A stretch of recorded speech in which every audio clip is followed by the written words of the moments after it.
Pra kur opozita nuk i demaskon, kur nuk e detyron kryeministin të vini interpelancë, atëherë do të mbështes autoritetin e SPAK-ut.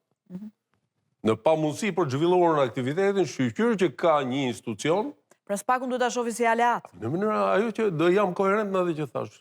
Atë që thash parë, po them tani, duhet ta shohë si aleat. Pra të jetë një zë alternativ. Politika nga i krah, pjesa e institucionit juridik nga ana tjetër dhe plotson. Çfarë plotson? Ti vetë nuk plotson asgjë. Por në misionin tonë, audienca fillon dhe të kuptojë ndryshe. Në mos të kuptohet ty, do të kuptoj se çfarë po ndodh me mazhorancën. Njerëzit e dinë, flasin, por deri aty. Janë biseda kafenesh, mbyllen aty, secili ikën në drejtimin e vet. Unë them zëri i fort politik dhe institucional. Kjo e kthen situatën.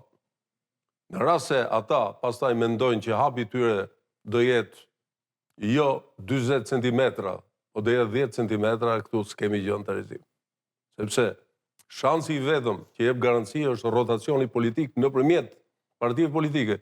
Dhe po nuk u shkëputën nga 2008, dhe kjo është ajo gança që i mban. I mban akoma, okay. Ne do kemi një situatë kronike. Siç ka qenë këto vite, do vazhdoj të jetë për politikën. Për politikën. Zoti Topi, unë e përmenda në nisjet e emisionit që SPAK ditën e djeshme i ka dërguar kuvendit një kërkesë për t'i hequr imunitetin Belinda Ballukut, dhe Rama pati një reagim të menjëhershëm pas kësaj kërkese. Mendoni se, ose çfarë mendoni që do bëjë Rama dhe mazhoranca me kërkesën për Ballukun, nëse do e rrëzoj? A mendoni se futemi në logjikën e vjetër që politika është mbi drejtësinë? Po SPAK çfarë i mbetet të bëjë në rast se ndodh kjo? Kush mund të jetë hapi? Shikoj Erle çka ka ndodhur, njerëzit në përgjithësi nuk marrin informacion. Si kanë qenë rregullat në parlament, dikur dhe si kanë ndryshuar. Pra, ne kemi eksperienca parlamentare ku është kërkuar heqja e imunitetit për deputet dhe gjërat kanë qenë me votim të fshehtë. Duke filluar nga ish ministra e Partisë Demokratike, mbani mendën. E me radhë ka pasur. Ka pasur një ndryshim në mënyrën e procedimit të kësaj situate që e bën votimin të hapur. Pra, e merr në dorë Këshilli i mandateve irregullores, e diskuton, aty ku janë të gjitha palët. Që do të ndodhi kjo të premte. Po. Dhe pastaj prej andej shkon në seancë plenare. Në seancë plenare patjetër dëgjohet personi që kërkohet i hiqet imuniteti, bën mbrojtjen e vet të natyrës politike dhe në fund fare procedura të çon në votim. Këtu nuk ke alternativë. Nëse është votim i fshehtë, nëse është votim me karton, është votim elektronik, jo, është votim kuti, pra je para një alternative të vetë. Është votimi i hapur. Pra të gjithë janë açik. Që do thotë, mazhoranca nuk ka perde për të kamufluar mënyrën e votimit. Jo, pra, i përmendi Rama dhe dje, kam 83 vota. Po 83 vota, gabim që i ka përmendur. Është një lloj presioni ky? S'ka nevojë të përmendet, të gjithë e dim që i ka ato 83 vota. Mund të kishte edhe 90.